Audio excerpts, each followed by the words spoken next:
በስመ አብ ወወልድ ወመንፈስ ቅዱስ አሐዱ አምላክ አሜን። በስመ አብ ወወልድ ወመንፈስ ቅዱስ አሐዱ አምላክ አሜን።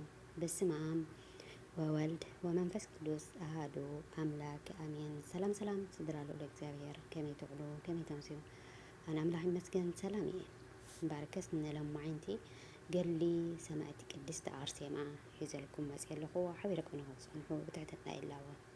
በስመ አብ ወወልድ ወመንፈስ ቅዱስ አሐዱ አምላክ አሜን። ጥንተ ህልውንኡ ዘይፈልጥ ካብ ልቢ መዋቲ ሰብ ስውር ዝኾነ ካብዚ ክሳብ ኣብዚ ወይ ኣብ ውሽጢ እዚ ክብልዎ ዘይኽእል ጥንተ ነጊሩ ንሱ ጥራይ ዝፈልጣ ብስም እቲ ሰማይን ምድርን ዝፈጠረ እግዚኣብሔር አብ ብስም እቲ ዓለም ከይተፈጠረ ብምስጢር ምስ ወለዶ አቦ ማዕረ ዝኾነ ብምኽሪ ዝመዓራረዮን ምስኡ ሓድነት ዘለዎን እግዚኣብሔር ወልድ ብስም እቲ ካብ ማህፀን ባሕሪ ወሓዚ ከይወፅእ ንቕፅበት ብዝርአን ብዘይርአን ብኣምሳል ብልጭታ ካብ ዓብይ ኣድራሽኡ ብርሃን ከይወፀ ካብ ኣብ ዝሰረፀ እግዚኣብሔር መንፈስ ቅዱስ ነቐድም ብልሳን ሰብን መላእክትን ከምኡውን ብኣፍ ኩሉ ፍጥረት ብዘይ ስቕታ ብዘይ መቆራፅን ብግዚኡን ብኩሉ ሰዓትን ብኩሉ ዘመናትን ክብርን መስገናን ዝግብኦ ኩሉ ሳዕ ክሳዕ ዘለዓለም ዝተመስገነ ይኹን ኣሜን። ናትካ ልዕልና ከምኡውን ልዕልና ናይቲ ብመልክዕኻን ብምስልኻን ዝፈጠርካዮ ምድሪ ካብ መስረታ ከይጸንዐት ከላ የማንካ ናብ ዝተኸለታ ገነት ዝኣተኻያ ኣዳም ንኽዛረብ ልሳን ኣዛር ሱታኤል ዝኸፈትካ ጎይታ ልዕሊ እግዚኣብሔር ከምኡ ድማ ልሳን ባርያኻ ክፈት ከም ፍረ ገነት ምእንታ ከፍሪ ናይ ብፁዓት ሰማዕታት ቅድስቲ አርሴማ ልዕልናን ክብርን ናይ ልቢ ፍረ ሃይማኖትን ክነግር ዓድለኒ። ብምቕጻል ብልክዕን ብመጠንን ነፍሲ ወከፍ ጸጋ ብዝህብ ብናይ እግዚኣብሔር ሓጋዝነት ጸጋን እጅምር ኣለኹ ረድኤትን ጸጋን እጅምሮ ኣለኹ። ምክንያቱ ውህብቶ ጎይታናን ኢየሱስ ክርስቶስ እዚ ስለ ዝኾነ ኣቦታተይን ኣሕዋተይን ብዛዕባ ልዕልናን ክብርን ሰናይን ዜና ናይ ቅድስቲ ደብተራ ክነግረኩም ስኢልኩም ስምዑኒ ብምስትውዓል እውን ስምዑኒ።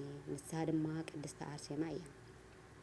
ንሳ ድማ ማህደረ ጸጋ ክርስቶስ ቅድስቲ ሰማዕቲ ኮይና እያ። ኣብ ውሽጢ ኪዳን ጽላት እምነት ኣሎ። ኣብ ልቦና ሕጊ 10ቱ ቃላት ተጻሒፉ እዩ። 10ቱ ንብፅዓት ቅድስቲ አርሴማ ክብሪ ይግብኣ እዩ። ኩሎም ፍጥረታት ወለዶን የንቁዋ በቲ ብዙሕ መከራኣን ስቃያን ከዓ ኣብ ሰማይ ዘላ ሓፍትና ይብልዋ። ከምኡውን ኩሎም ቅዱሳን ንቅድስቲ አርሴማ ዜና ገለኺ ብምስማዕ ሙሉእ ዓለም ተሓጒሱ እዩ እሞ ደስ ይበልኪ ተሓጐሲ ይብልዋ። ንሕና ደቅኺ ወገንክን ዝኾና ምእመናን ብዛዕባኺ ዝተነገረ ዜና ሰሚዕና ንሕጐስ ኣለና፣ ደስ ኢሉና ኣሎ። ጽንዕትን ክብርትን ሰበይቲ ዝረኸበ ሰብ እንተደኣ ሃልዮ ክብሪ እዩ ዝብል ቃል ንጉስ ሰሎሞን ተፈጺሙ እዩ። ከመይ ንሳ ካብ ክቡር ዝወግእ ብዙሕ ዕንቁታትን ትበልጽ። ንሳ ድማ ንእግዚኣብሔር እትፈርሕ ብጽእቲ ቅድስቲ አርሴማ እያ።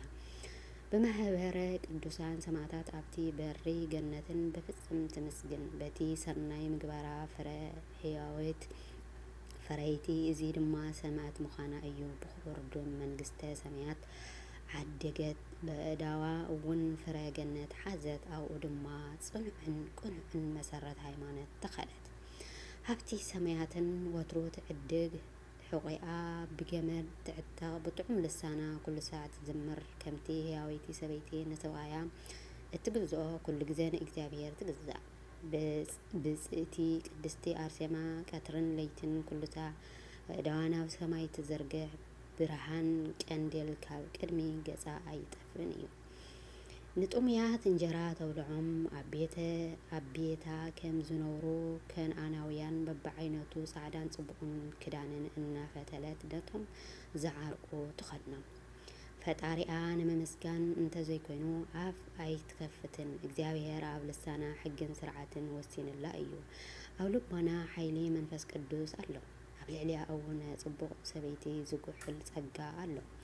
ኣብ ድሕራዋይ ዘመን ተሓጐሰት። ምክንያቱ እንጀራ ትሕኪት ኣይበልዕን መስተ ጥርጣረ ኣይሰትን ብጥበብን ጸጋን ከዓ ዓበይቲ ከምቲ ሓደ እኳ ክሓድር ዘይኽእል ዝሓረየት ማርያም ከምኡ ቃለ እግዚአብሔር መጓስ ዜና ብጽእቲ ኣርሴማ ዝሰምዕ ኩሉ ፍጥረት ከምዚ እናበለ ልዕል ልዕል ኣበላ ብዙሓት ደቂ ኣንስትዮ ሃብቲ እዚ ዓለም ዓዲጋ ገና ሓይልን ተኣምራትን ኣይገበረትን። ብጽእቲ ሰማዕቲ ኣርሴማ ግና ኩሉ ሰናይ ምግባር ኣብዝሐት። ብዜካ ኣዴና ቅድስቲ ድንግል ማርያም ኣብ ኩሉ ኣንስቲ ትበልጽ።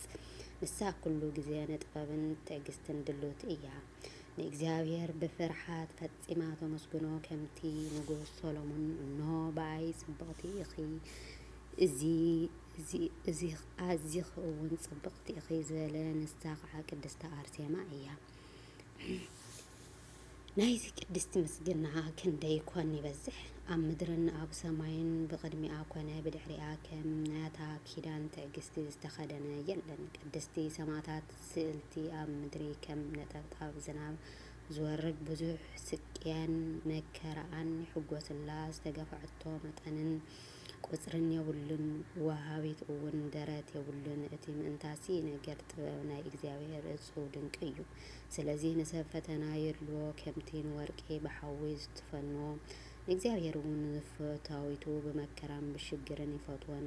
ንቅድስቲ ኣርሴማ እውን ብብዙሕ መከራን ስቃይን ፈተና ከምቲ መጽሓፍ ንመንግስተ ሰማያት ብዙሕ መከራ ንኽኣቱ ይግበአና እዩ ዝበለ። ቅድስቲ ኣርሴማ ድማ ነዚ ቃል ምፍጻም ንኩሉ መከራን ስቃይን ሓውን ተዓገሰትሉ።